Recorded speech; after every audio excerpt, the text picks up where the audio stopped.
En esta sección se revisarán todas las estructuras excepto nervios y vasos sanguíneos que se conectan con la cavidad bucal y la faringe.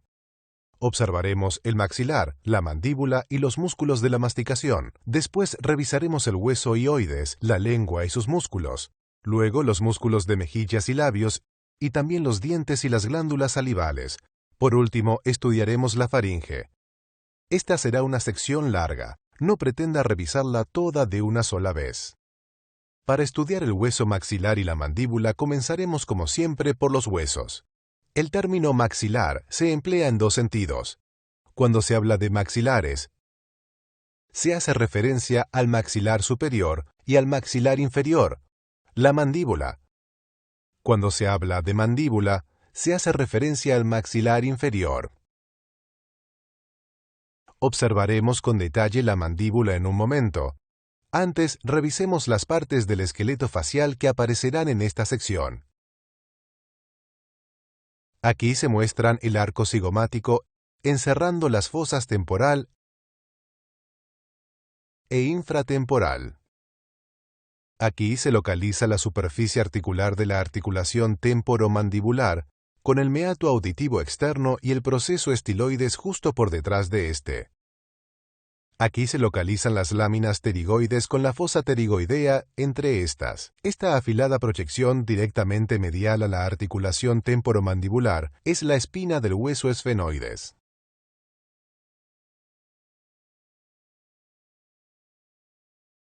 La parte del maxilar que sostiene el diente se denomina proceso alveolar. Observaremos los dientes más adelante en esta sección. Los procesos alveolares finalizan por detrás de la tuberosidad del maxilar. Observemos ahora la mandíbula. Esta se desarrolla a partir de dos huesos originalmente separados, uno a cada lado, los cuales se fusionan aquí en la sínfisis. La mandíbula consta del cuerpo y las ramas derecha e izquierda. La esquina entre la rama y el cuerpo es el ángulo de la mandíbula. La proyección redondeada, que se articula con el hueso temporal, es el cóndilo o proceso condilar. El estrechamiento por debajo del cóndilo es el cuello. La aguda y delgada proyección frente al cóndilo es el proceso coronoides, sitio de importantes inserciones musculares como veremos más adelante. La profunda depresión entre el proceso coronoides y el cóndilo es la incisura mandibular. El ángulo de la mandíbula es áspero por fuera y por dentro, por la inserción de una pareja de músculos, el pterigoideo medial por dentro y el macetero por fuera, los cuales observaremos en breve. El cuerpo de la mandíbula consiste en la base y el proceso alveolar. El lado del cuerpo se inclina hacia arriba y hacia adentro, ligeramente en la cara exterior y marcadamente en el espacio interior. La parte posterior del proceso alveolar protruye medialmente sobre esta excavación, la fosita submandibular. Esta proyección en la línea media es la protuberancia mentoniana. Por dentro, esta área rugosa es la espina mentoniana. Dos pares de músculos se insertan en ella, los músculos genioideos y genioglosos. En la cara interna de la mandíbula, este engrosamiento por debajo del proceso coronoides es el arbotante o placa de sostén. En la mitad de la rama, a nivel del límite superior de los dientes, se encuentra el foramen mandibular. Justo enfrente de esta existe pequeña prolongación hacia arriba, la língula. El foramen mandibular es el comienzo de un túnel para el nervio alveolar inferior y vasos sanguíneos. Un ramo principal del nervio emerge en el exterior, en el foramen mentoniano. Una vez observada la mandíbula, examinemos la articulación que le da movimiento. La articulación temporomandibular. Es una articulación sinovial con cartílago articular en las superficies óseas y cápsula articular que contiene el líquido sinovial. Es una doble articulación. Hay dos cavidades separadas una por encima de la otra. Están separadas por un disco articular que es flexible y muy móvil. Esta disposición permite dos clases de movimiento, como observaremos más adelante. Aquí se aprecia la apariencia de las superficies articulares en el cuerpo vivo. Difieren marcadamente la una de la otra. La superficie articular del cóndilo es muy curva de adelante hacia atrás y puntiaguda en la cima. La superficie articular del hueso temporal tiene una doble curva. Esta parte cóncava es la fosa mandibular. Esta parte convexa la forma una protuberancia descendente, el tubérculo articular. Aquí se aprecia la articulación temporomandibular con su cápsula articular intacta. La mayor parte de la cápsula es delgada y laxa, para permitir los variados movimientos que describiremos más adelante. En la cara lateral, la cápsula se engrosa por medio de este ligamento lateral. El disco articular se encuentra dentro de la articulación aquí. Para verlo, se retira parte de la cápsula por encima y por debajo de este. Aquí se encuentra la cavidad articular superior y aquí la inferior. El disco articular se sitúa entre ambas. Está formado por tejido fibroso denso y adherido a la cápsula articular por todo el borde. Aquí se muestra el disco articular aislado. Es delgado por delante y grueso en la parte posterior, y es bastante flexible. Las dos clases de movimientos que pueden ocurrir en la articulación temporomandibular son un movimiento de bisagra y un movimiento de deslizamiento adelante y atrás. El movimiento de bisagra tiene lugar entre el cóndilo y el disco. El movimiento hacia adelante y atrás tiene lugar principalmente entre el disco y la superficie articular del temporal. La abertura y cierre normales de la mandíbula conforman la combinación de los dos movimientos. Si sitúa su dedo aquí, puede sentir el cóndilo moviéndose hacia adelante a medida que se abre la mandíbula. El movimiento hacia adelante del cuerpo de la mandíbula es controlado por dos ligamentos ubicados por fuera de la articulación temporomandibular. Se añadirán estos ligamentos a la escena después de visualizar los cuatro músculos principales que mueven la mandíbula. Sigamos ahora con la revisión de los cuatro músculos conocidos en conjunto como los músculos de la masticación. Los músculos que cierran la mandíbula son mucho más vigorosos que los que la abren. El cierre es producido por tres grandes músculos a cada lado, el pterigoideo medial, el temporal y el macetero. La abertura es producida por el músculo pterigoideo lateral, que observaremos en un momento, y por algunos músculos más pequeños que se encuentran por debajo de la mandíbula y que también observaremos posteriormente en esta sección. De los cuatro músculos que examinaremos ahora, comenzaremos con el más difícil de visualizar, el pterigoideo lateral. Para poder observarlo, es necesario retirar el proceso coronoides y el arco cigomático. Esto permite visualizar la fosa infratemporal y, por detrás de la misma, la lámina lateral del proceso pterigoides. Se muestra ahora el músculo pterigoideo lateral. Es bastante pequeño. Se origina en parte de la porción inferior del ala mayor del esfenoides y en parte en la cara lateral de la lámina lateral del proceso pterigoides. Las fibras del músculo pterigoideo lateral discurren hacia atrás y un poco lateralmente. Rotemos hacia una vista medial para observar su curso. La principal inserción del pterigoideo lateral se da en esta depresión que se encuentra frente al cóndilo. El pterigoideo lateral también se inserta dentro de la cápsula de la articulación temporomandibular y en el borde anterior del disco articular. Estas ventanas en la cápsula se han realizado artificialmente, como se hizo en la imagen que visualizamos previamente.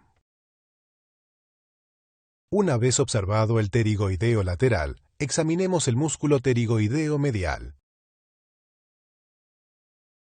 Es más grande que el pterigoideo lateral y tiene una dirección bastante diferente.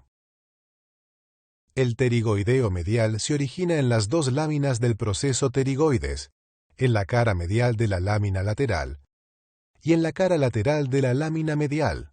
También en esta esquina del maxilar, la tuberosidad. Las fibras del músculo pterigoideo medial discurren lateralmente y hacia abajo. Se insertan aquí, a lo largo de la cara interna del ángulo de la mandíbula. Antes de revisar el siguiente músculo, el temporal, colocaremos la imagen del proceso coronoides en su lugar, dado que es allí donde se inserta el músculo temporal. Aquí se muestra el temporal, el más grande de los músculos de la masticación. Tiene forma de abanico. El temporal se origina en la amplia área al lado del cráneo que queda por dentro de la línea temporal. Las fibras del temporal convergen desde arriba y atrás en el proceso coronoides. Se insertan en la cara externa e interna del proceso coronoides y también aquí, en la parte anterior de la rama de la mandíbula.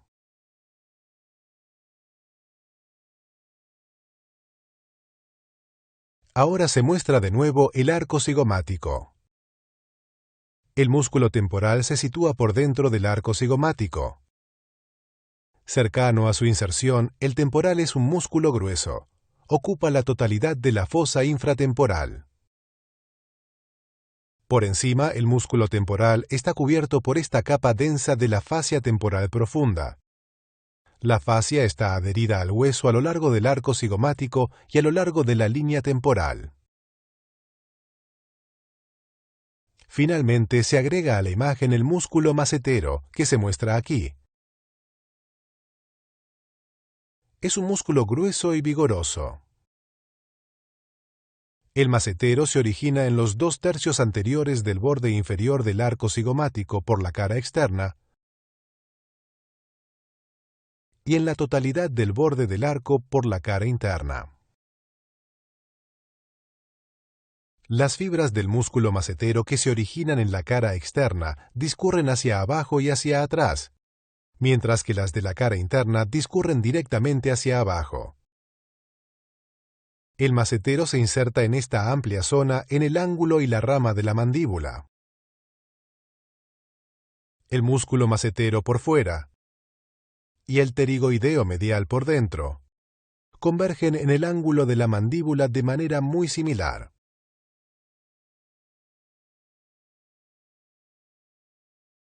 Observemos ahora las acciones de los músculos examinados. La acción de cerrar la mandíbula es realizada mediante la tracción superior de los músculos temporal, macetero y pterigoideo medial. La apertura de la mandíbula es llevada a cabo por la fuerza de gravedad, por la tracción anterior de los músculos pterigoideos laterales y por la tracción hacia atrás y hacia abajo ejercida por los músculos que observaremos en un momento y que actúan por medio del hueso hioides. Aún no hemos observado los dos ligamentos accesorios que controlan el movimiento hacia adelante de la mandíbula, el ligamento estilomandibular y el ligamento esferomandibular. El ligamento estilomandibular se extiende desde el proceso estiloides al ángulo de la mandíbula. El ligamento esfenomandibular se extiende desde esta pequeña proyección, la espina del esfenoides, hasta la língula.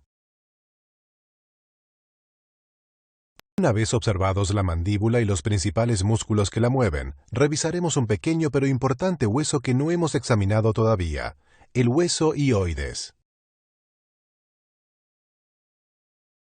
El hueso hioides es un hueso delgado y en forma de U. Se encuentra suspendido por los músculos que lo conectan a la mandíbula. Este hueso no está unido directamente con ningún otro hueso.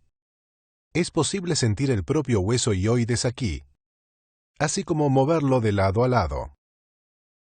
En unión con los músculos que se insertan en este, el hueso hioides cumple dos importantes funciones. Sostiene la lengua, que se encuentra por encima de este, y sostiene la laringe, que cuelga por debajo de este. También transmite la fuerza de los músculos que ayudan a abrir la mandíbula. Observemos el hueso hioides con más detalle. Esta amplia parte central es el cuerpo.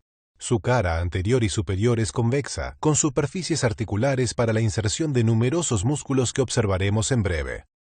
La cara posterior que mira hacia la superficie inferior del cuerpo es profundamente cóncava. A cada lado, esta parte larga y delgada del hueso hioides es el cuerno o asta mayor. El cuerno mayor se fija al cuerpo por medio de una pequeña articulación sinovial que le otorga un pequeño grado de movimiento. Esta pequeña proyección es cuerno o asta menor. Cuando sus estructuras superiores e inferiores se encuentran en reposo, el hueso hioides permanece ligeramente por debajo del borde inferior de la mandíbula. En el plano frontal, el cuerpo del hioides se encuentra en línea con el último diente molar. Desde esta posición de reposo, el hueso hioides puede ser desplazado hacia arriba y abajo, hacia adelante y hacia atrás, mediante los músculos que se insertan en él. Observemos ahora los músculos que mantienen el hueso hioides en su lugar y provocan su movimiento. Hay 7 pares. 2 que empujan el hioides hacia arriba y adelante, 1 que lo empuja hacia arriba y atrás, 1 que lo empuja hacia arriba por medio de una polea, y 3 que lo estiran hacia abajo. Comenzaremos con los 2 músculos que empujan arriba y adelante, los músculos milohioideo y genioideo. Aquí están los 2 músculos milohioideos. Entre ellos se forma una banda continua de músculo que forma el suelo móvil de la cavidad bucal. El músculo milohioideo se origina en la línea milohioidea de la mandíbula. La mayoría de sus fibras discurren inferior y medialmente y se unen en la línea media con las fibras del lado opuesto a lo largo de todo el trayecto entre la sínfisis de la mandíbula y el cuerpo del hueso hioides. Las fibras más posteriores del milohioideo se insertan sobre el cuerpo del hueso hioides aquí.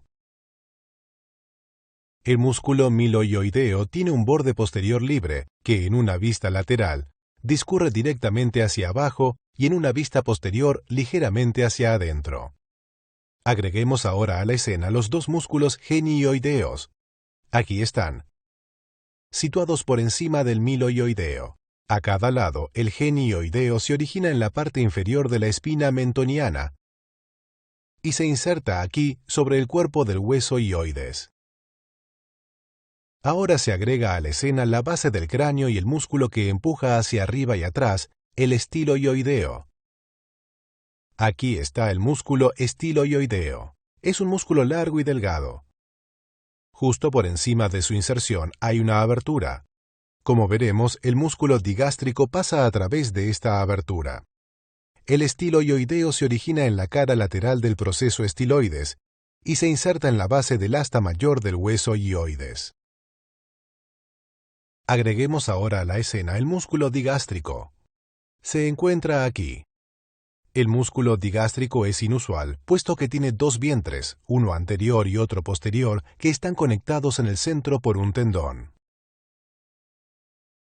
El vientre posterior del digástrico se origina en la incisura mastoidea de la cara inferior del hueso temporal y en la cara medial del proceso mastoides.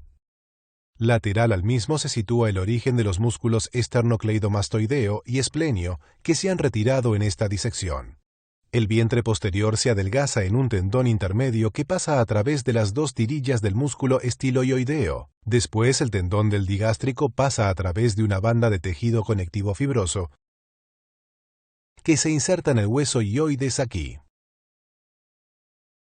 El tendón se abre dentro del vientre anterior del digástrico, que discurre directamente por debajo del milohioideo. Se inserta abajo en la cara interna del cuerpo de la mandíbula, justo lateral a la línea media. Finalmente, observaremos brevemente las inserciones de los 3 músculos que estiran el hioides hacia abajo. Son el omohioideo, el esternoioideo y el tiroioideo, conocidos conjuntamente como músculos infrahioideos.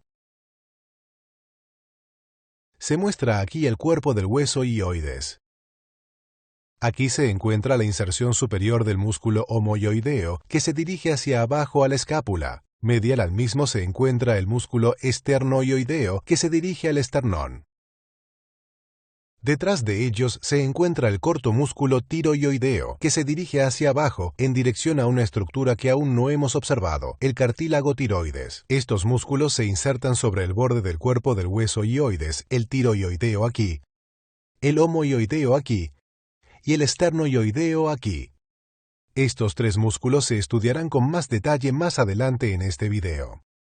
Los músculos infraioideos traccionan el hueso ioides hacia abajo. Actuando en conjunto con el digástrico, los infraioideos asisten en la apertura de la mandíbula.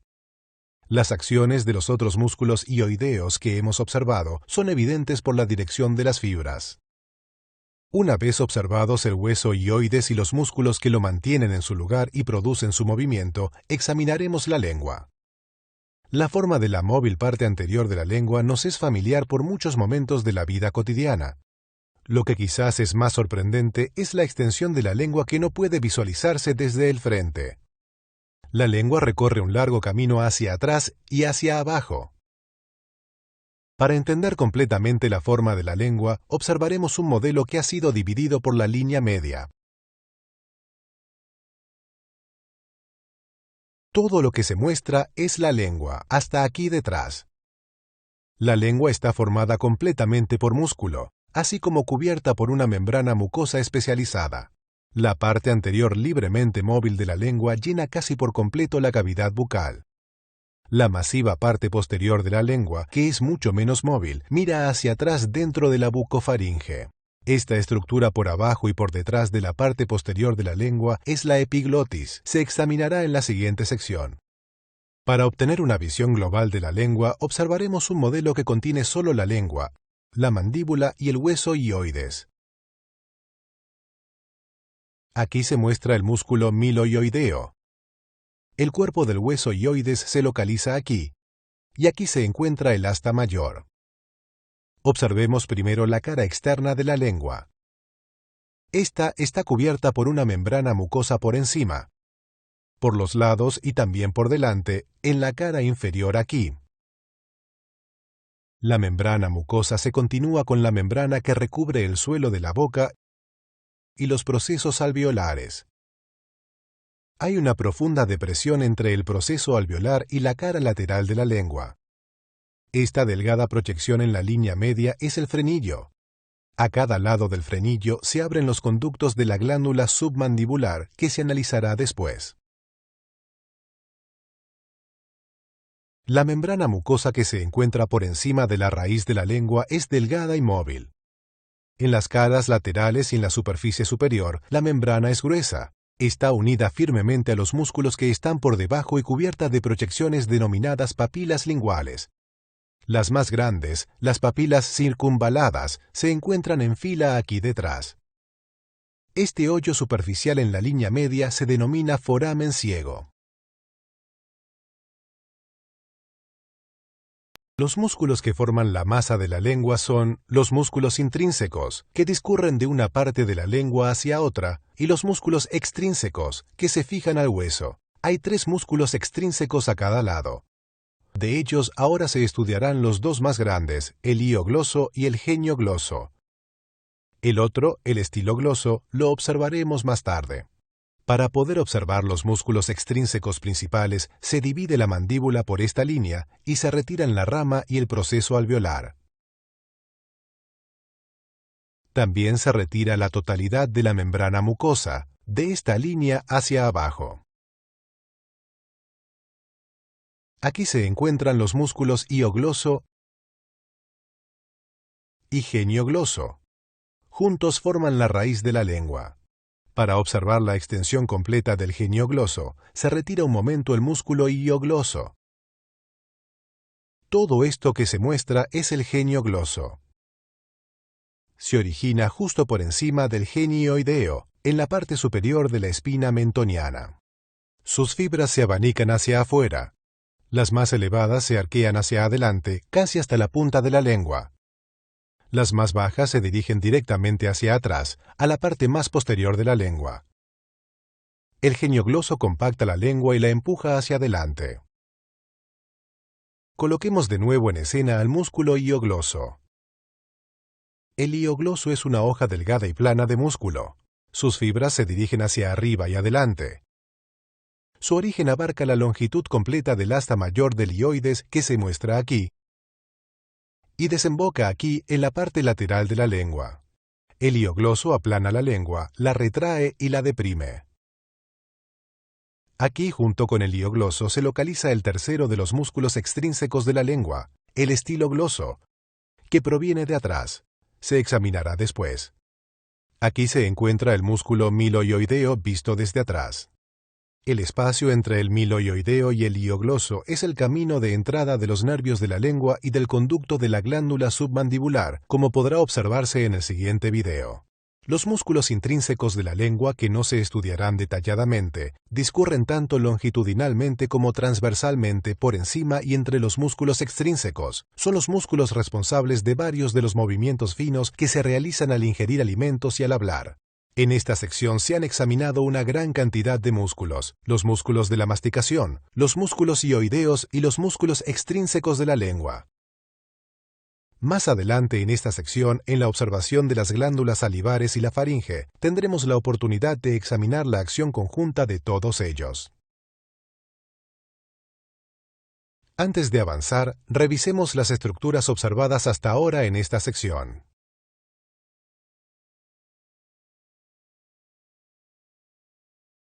Aquí se encuentra la rama de la mandíbula, y aquí el cuerpo, formado por los procesos alveolares y la base. Aquí se encuentran el ángulo, el cóndilo, el cuello, el proceso coronoides y la incisura mandibular. Aquí se localiza la sínfisis, la protuberancia mentoniana, el cuerpo, el foramen mandibular, la língula, la línea miloioidea, la fosa submandibular y la espina mentoniana. Aquí se encuentran la articulación temporomandibular, el disco articular, el ligamento estilomandibular y el ligamento esfenomandibular. Aquí se localizan el músculo pterigoideo lateral, el músculo pterigoideo medial, el temporal y el macetero. En el hueso hioides, aquí se localizan el cuerpo, el cuerno o asta mayor y el cuerno o asta menor. Aquí se localizan los músculos miloioideo, genioideo, estiloioideo, digástrico, homoioideo, esternoioideo y tiroioideo. Por último, aquí está el músculo geniogloso y aquí el hiogloso.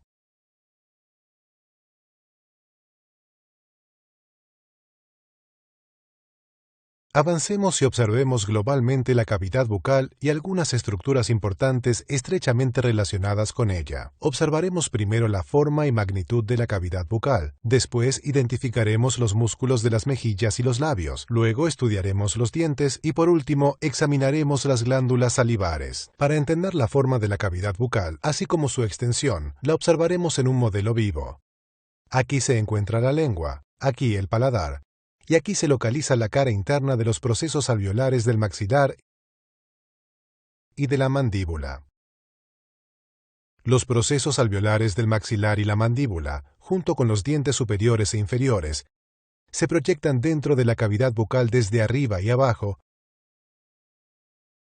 dividiendo la cavidad bucal en una parte interna y otra externa. Las encías superiores e inferiores, o gingivales, están formadas por una membrana mucosa que cubre los procesos alveolares por fuera y por dentro. La parte externa de la cavidad bucal, el vestíbulo, se encuentra entre los dientes y las encías por dentro, y las mejillas y los labios por fuera. La membrana mucosa de los labios y las mejillas se continúa hacia arriba y hacia abajo con la membrana mucosa de las encías. La parte interna de la cavidad bucal se cierra arriba por el paladar duro y más atrás por el paladar blando, que termina en la úvula aquí detrás. Por debajo, en gran extensión, está limitada parcialmente por la lengua y por la membrana mucosa del suelo de la boca. Para estudiar las características de la parte posterior de la cavidad bucal, observaremos un modelo disecado que ha sido dividido por la línea media. A este modelo le faltan varios dientes. La membrana mucosa que bordea las mejillas discurre medialmente por detrás del último diente molar y se continúa con la membrana mucosa de la parte interna de la cavidad bucal. La parte frontal de la rama de la mandíbula se encuentra aquí. Para observar toda la pared posterior de la cavidad bucal en su extensión, se mueve el paladar blando hacia atrás. Este pliegue en la membrana mucosa que se extiende desde el paladar blando hasta el lado de la lengua es el arco palatogloso. Actúa como un dique, previniendo que el líquido ingerido se escape por el lado de la lengua. Este pliegue menos notable es el arco palatofaríngeo. En edades tempranas, este triángulo entre los dos arcos está ocupado por una masa prominente de tejido linfoide, la amígdala. Años después, como en este modelo, la amígdala se atrofia. Aquí se muestra el arco palatogloso en una persona joven. Por detrás se encuentra la amígdala. Se estudiará el paladar blando junto con la bucofaringe al final de esta sección. Una vez observada globalmente la cavidad bucal, pasemos a la observación de los músculos de la mejilla y los labios. Examinaremos el músculo buccinador, que forma el lecho muscular de la mejilla, y el complejo de músculos que rodea la boca, denominados en conjunto músculos orbiculares. Antes de observar estos músculos, es necesario familiarizarse con una estructura ligamentosa en la que se insertan las fibras posteriores del buccinador, el rafe pterigomandibular.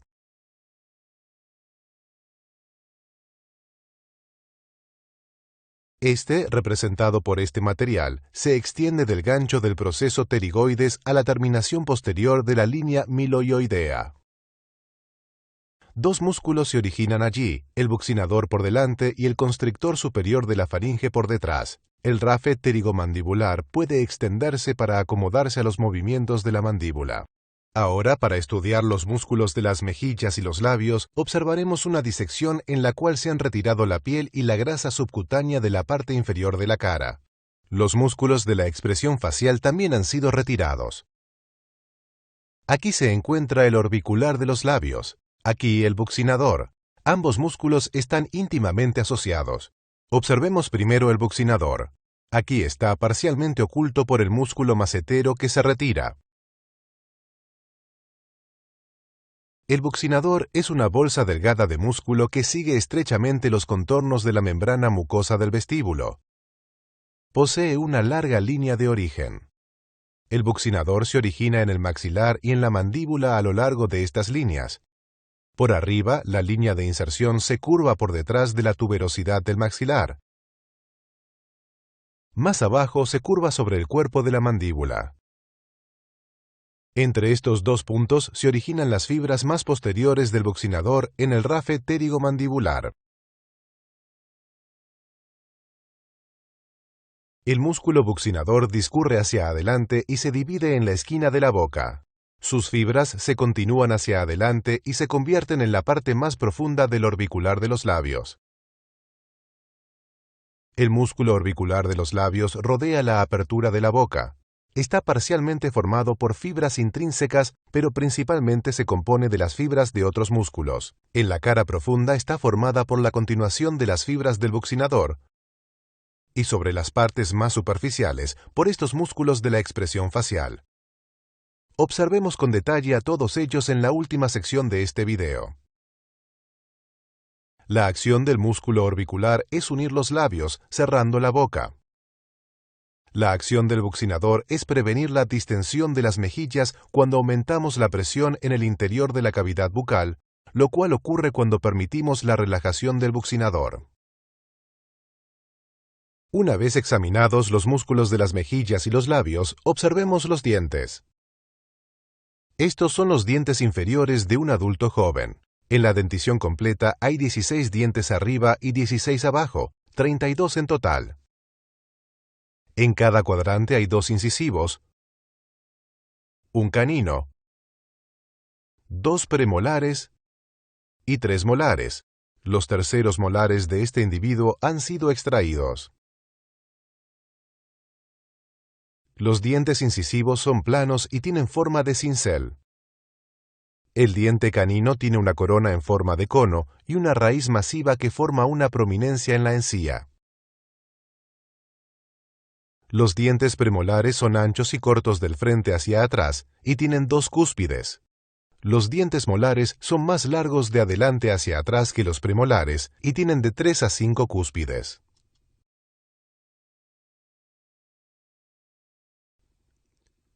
Cada diente consta de una corona que se proyecta por encima de la encía y una raíz o raíces incluidas en el hueso. La punta de la raíz se denomina ápice. La corona y la raíz se encuentran en este ligero estrechamiento, el cuello. La corona está cubierta exteriormente por esmalte, que es extremadamente duro. La parte interna de la corona y la raíz está hecha de dentina. El diente se fija al hueso por una capa de periósteo especializado, el periodonto. El espacio dentro del diente se denomina cavidad pulpar. La pulpa del diente contiene vasos sanguíneos y nervios, los cuales penetran a través del foramen apical. Los incisivos y caninos tienen una raíz y los premolares tienen una raíz simple con una bifurcación al final. Los molares tienen múltiples raíces, los superiores tienen 3 y los inferiores generalmente 2. Una vez examinados los dientes, observemos las glándulas que producen la saliva, las glándulas salivares. Hay 3 glándulas salivares: la glándula parótida, en la cara lateral de la cara, la glándula submandibular, por debajo del cuerpo de la mandíbula, y la glándula sublingual en el suelo de la boca. Observemos primero la glándula parótida. Parte de la glándula parótida se sitúa superficialmente en la región posterior de la mejilla. La otra parte se encuentra en la profundidad del espacio entre la rama de la mandíbula y el esternocleidomastoideo. Observemos primero la porción profunda. Para examinar la porción profunda de la glándula parótida, comenzaremos con una disección en la cual se ha retirado la totalidad de la glándula. Es una buena oportunidad para observar a la vez un número de estructuras que hemos aprendido por separado. Observemos con detalle el alrededor. Este es el borde posterior de la rama de la mandíbula. Aquí se muestra el arco cigomático. Este es el conducto auditivo externo, y aquí se localiza el proceso mastoides. Aquí se encuentra el músculo esternocleidomastoideo, y este es el músculo macetero. Aquí se muestra el espacio ocupado por la porción profunda de la glándula parótida. Se muestra ahora el vientre posterior del músculo digástrico, profundo al esternocleidomastoideo. Estos son el proceso estiloides y el músculo estiloioideo. Aquí, emergiendo unido al proceso estiloides, se encuentra el tronco de un importante nervio, el nervio facial. El nervio facial, que aporta la inervación motora de todos los músculos de la expresión facial, se relaciona de forma muy importante con la glándula parótida. Pasando a través de ella, se divide en varios ramos. Una vez observado el espacio que ocupa la parte profunda de la glándula parótida, traigamos a escena la porción profunda de la glándula. Aquí se muestra la porción superficial cortada de la glándula parótida. De nuevo observaremos el músculo esternocleidomastoideo, el macetero y la rama de la mandíbula. Antes de añadir la porción superficial de la glándula parótida, traigamos a escena el nervio facial. Este es el tronco del nervio facial, entrando por detrás de la glándula parótida. Los ramos del nervio facial se abren hacia arriba, adelante y abajo. El nervio facial se estudiará con más detalle en el próximo video de esta serie. En este video interesa solo su relación con la glándula parótida. Traigamos ahora a escena la porción superficial de la glándula que se muestra aquí. La parte superficial de la glándula parótida cubre la parte posterior del músculo macetero. Su extensión varía. Generalmente se extiende hacia arriba hasta el arco cigomático y hacia abajo hasta el ángulo de la mandíbula. También puede superponerse al borde anterior del esternocleidomastoideo. La saliva que es secretada por la glándula parótida pasa al conducto parotídeo, el cual emerge por el borde anterior de la glándula y pasa hacia adelante alrededor del borde anterior del macetero. El conducto parotídeo entra en la cavidad bucal discurriendo a través del músculo buccinador y a través de la membrana mucosa subyacente, aproximadamente a nivel del segundo molar superior. Observemos ahora la glándula submandibular, la cual se sitúa por debajo de la parte posterior del cuerpo de la mandíbula. Comenzaremos observando una disección en la cual se ha retirado la glándula. De nuevo tenemos la oportunidad de revisar la anatomía ósea y muscular. Este es el cuerpo de la mandíbula. Y aquí se muestra el cuerpo del hueso hioides. Aquí se encuentra el vientre anterior del digástrico. Y aquí el tendón digástrico, pasando a través del músculo estiloioideo. Se muestra ahora el músculo miloioideo, así como el estilogloso. Aquí, profundo al digástrico, se localiza el músculo hiogloso. Traigamos ahora a escena la glándula submandibular, que se muestra aquí. La glándula submandibular se enrolla por detrás del borde libre del músculo miloioideo, así que tiene una porción superficial que puede observarse aquí y otra parte profunda. Para observar la porción profunda se retira la parte superficial. Aquí se encuentra el borde cortado de la porción profunda de la glándula submandibular entre los músculos miloioideo y estilogloso. Se extiende hacia adelante aproximadamente hasta aquí. La saliva que es producida por la glándula submandibular pasa al conducto submandibular que discurre hacia adelante en el suelo de la boca. Para observar el conducto y también para visualizar la tercera glándula salivar, la glándula sublingual, observaremos un modelo conformado por la mandíbula, la lengua y el suelo de la boca. Se retiran los procesos alveolares y la membrana mucosa. Aquí, justo por debajo de la membrana mucosa, se encuentra la glándula sublingual, que se examinará en un momento. Por ahora también se retira de modo que podamos observar el conducto submandibular. Este discurre hacia adelante en el suelo de la boca, al lado de la base de la lengua. Finaliza aquí, justo al lado del frenillo. Para conocer su origen, nos dirigimos a la parte posterior. Aquí se encuentra el conducto submandibular, y aquí la glándula submandibular. El conducto pasa hacia adelante por el espacio entre el músculo miloioideo y los músculos del lado de la lengua, los músculos hiogloso y estilogloso. Regresemos de nuevo a la parte anterior y traigamos de nuevo a escena la glándula sublingual. Es una glándula delgada, plana y algo difusa. Se sitúa a lo largo de la base de la lengua, justo lateral al músculo geniogloso. La saliva formada por la glándula sublingual entra en la cavidad bucal a través de varios pequeños agujeros localizados en la membrana del suelo de la boca. Las aberturas son demasiado pequeñas como para poder observarlas. Una vez revisadas las glándulas salivales, completaremos el estudio de las estructuras localizadas alrededor de la cavidad bucal con la observación de la faringe. Para comprender la parte baja de la faringe es necesario observar dos importantes estructuras que aún no hemos analizado, el cartílago tiroides y el cartílago cricoides. El cartílago tiroides se encuentra aquí, por debajo del hueso hioides. El cartílago cricoides se encuentra aquí, justo por debajo del cartílago tiroides.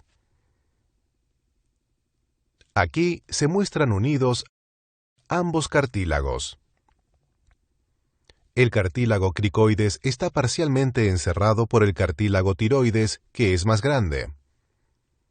Observemos primero el cartílago tiroides. El cartílago tiroides está conformado por dos láminas ligeramente curvadas, las láminas. Las láminas se unen al frente mientras que se separan de forma extensa por detrás. Las láminas se unen en un ángulo de 120 grados en la mujer y 90 grados en el hombre. Aquí se muestra un modelo femenino. En el hombre, el cartílago tiroides se proyecta hacia adelante, dando origen a la prominencia laríngea, también conocida como manzana de Adán. Por arriba, las dos láminas se encuentran formando una hendidura en forma de V, la incisura tiroidea superior, que es fácil de palpar justo por encima de la prominencia laríngea. A los lados de las láminas hay dos proyecciones, los tubérculos superior e inferior. Ambos se encuentran unidos por esta leve cresta, la línea oblicua, la cual, como veremos, es un importante punto de inserción muscular. El borde posterior de cada lámina se prolonga hacia arriba y hacia abajo para formar dos proyecciones, el asta superior y el asta inferior. El asta superior mira hacia arriba y hacia atrás, mientras que el asta inferior mira hacia adelante. El cartílago tiroides cuelga directamente por debajo del hueso hioides. El borde superior del cartílago tiroides tiene la misma curvatura que la del arco del hueso ioides. El cartílago tiroides está suspendido del hueso ioides mediante esta membrana, la membrana tiroioidea. A cada lado, la parte posterior de la membrana se engrosa, formando el ligamento tiroioideo lateral.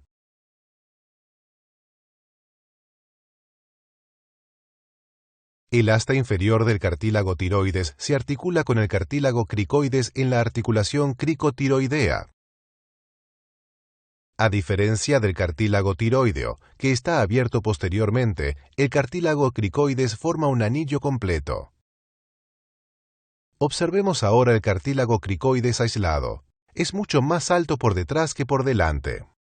La parte angosta al frente es el arco, y la parte alta por detrás es la lámina. El asta inferior del cartílago tiroides se articula aquí. Inferiormente, el cartílago cricoides se continúa con el extremo superior de la tráquea. Los cartílagos tiroides y cricoides forman la estructura de la laringe. Los observaremos en ese contexto en la próxima sección de este video. No obstante, también interesan en esta sección porque son el punto de inserción de algunos importantes músculos de la parte baja de la faringe. Una vez estudiados, observemos la faringe. Para obtener una vista lateral de la faringe, comenzaremos con una disección en la que estén presentes todos los músculos del cuello. Las únicas partes de la faringe que podemos ver están aquí y aquí. Para obtener una mejor visión, se retira el músculo esternocleidomastoideo. También se retiran todos los nervios y vasos sanguíneos subyacentes. Aquí, justo al frente de la columna vertebral, se encuentran los músculos largos de la cabeza y del cuello. Aquí, por debajo de ellos, se localizan los músculos escalenos. Aquí se muestra la mitad baja de la faringe. La faringe se localiza justo al frente de los músculos largos. Para observar atrás toda la faringe, se retiran la columna vertebral y todos los músculos del cuello. Aquí se encuentra la faringe. Esta se extiende desde la base del occipucio hasta la parte superior de la clavícula. La parte más superior de la faringe se encuentra parcialmente oculta por el músculo digástrico, que se retira. La parte superior de la faringe también se encuentra oculta por el proceso estiloides y los tres músculos que descienden del mismo, el estiloioideo, que se retira, y otros dos músculos delgados que examinaremos pronto, el estilogloso y el estilofaríngeo. Por ahora también se retiran junto con el proceso estiloides. Por fin puede observarse claramente toda la faringe. Aquí, por encima de la faringe, se localiza la base del occipucio. Estos son los cóndilos occipitales. Aquí se encuentra el músculo pterigoideo medial, descendiendo de la placa pterigoidea que se encuentra aquí. La pared de la faringe está formada por una capa casi continua de músculo, cubierta por una membrana mucosa. La capa muscular consiste en tres láminas de músculo, los músculos constrictores superior, medio e inferior. Estos confluyen atrás, el que está por encima dentro del que está por debajo. Aquí se encuentra el constrictor inferior, aquí el medio, y aquí el superior. El constrictor superior es muy delgado. Sus fibras se originan en la parte baja de la lámina pterigoides medial, en el gancho del proceso pterigoides y en el rafe pterigomandibular, y también en el lado de la lengua. El constrictor superior tiene un borde superior libre. Por encima de este, la pared de la faringe está formada por esta capa de fascia, la fascia faringobasilar. Las fibras más elevadas del constrictor superior se insertan en la base del hueso occipital. El resto de las fibras se une en la línea media con las fibras del lado opuesto, extendiéndose por debajo dentro del constrictor medio. Aquí se muestra el constrictor medio. Es un músculo más grueso. Se origina en las astas menor y mayor del hueso ioides.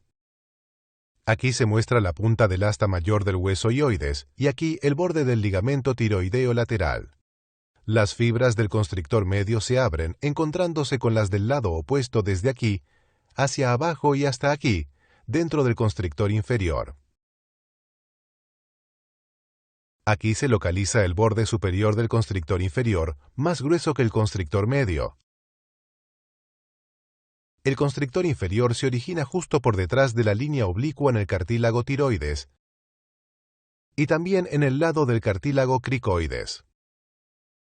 Sus fibras se abren, encontrándose con las fibras del lado opuesto desde aquí, hacia abajo hasta aquí.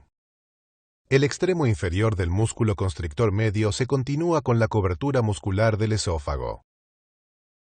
La parte más baja del constrictor inferior, que está funcionalmente separada del resto del músculo, se conoce como músculo cricofaríngeo. Forma un esfínter que rodea el extremo superior del esófago. Para completar el estudio de la parte superior de la faringe, se coloca en la imagen de nuevo el proceso estiloides junto con dos de sus tres músculos. El más largo es el estilogloso y el más corto es el estilofaríngeo. El músculo estilofaríngeo discurre hacia abajo y afuera del constrictor superior y pasa dentro de la pared de la faringe, entre los constrictores superior y medio. El estilogloso discurre hacia abajo y adelante a lo largo del constrictor superior y entra en la parte posterior de la lengua, uniéndose con el hipogloso.